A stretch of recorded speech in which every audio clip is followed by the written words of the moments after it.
Handicapper Steve here, handicapping the racing from Yonkers Raceway here on Monday. It is October the 17th, 2016.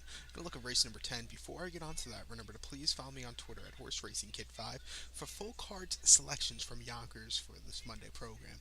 So let's get on to it. Starting off with race number 10 here from Yonkers. It's non-winners of 6 pari-mutuel races or $60,000 a lifetime, 2, 3, and 4-year-old fillies and mares here. We have a field of 8 horses going for this 1 mile pace. Purse $25,000. And there's a horse, I kept going back to this one here. The one horse, she's real deal. She's at 6 to 5. I really don't like picking a 6 to 5 horse here, but this spot because I think it's a little wide open this race. But I kept going back to her. I have to go with my gut instinct, and I think she might really win.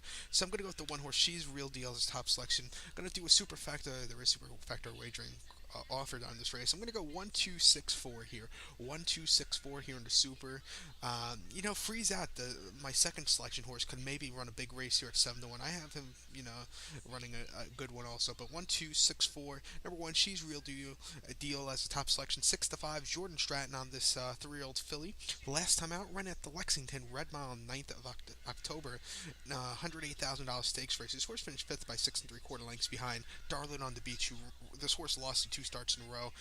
Darlin on the Beach, I believe, won a sire stakes at Freehold very easily earlier this week at Freehold on Thursday.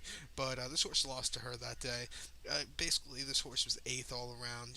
Closed up a little bit at the end, but was against so much tougher. Start before in the Bluegrass at Lexington on the 2nd of October. This horse finished 5th by 3.5 lengths from the 4 hole. Basically sat 4th or 5th all throughout. Really couldn't get a good closing kick.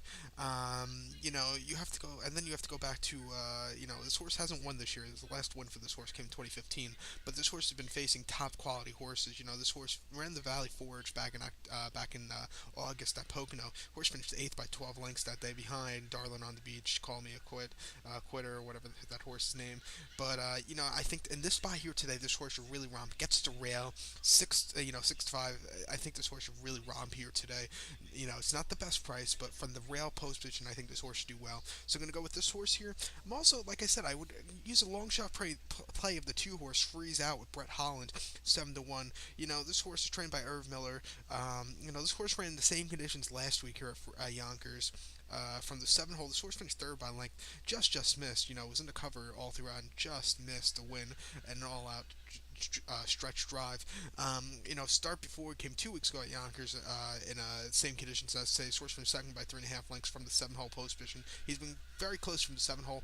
I believe from this move to the inside, this horse should really do well. The last time this horse had the inside, at Yonkers, he connected to a victory with Brett Holland. So I think this horse should have a good run here at 7 to 1. Also, the 2 horse Freeze Out. So to recap my bets for race number 10 from Yonkers Raceway, going to go with the 1 horse. She's a real deal. As a long shot play, I'll use Freeze Out. If playing to pick 5, I'll use both of them.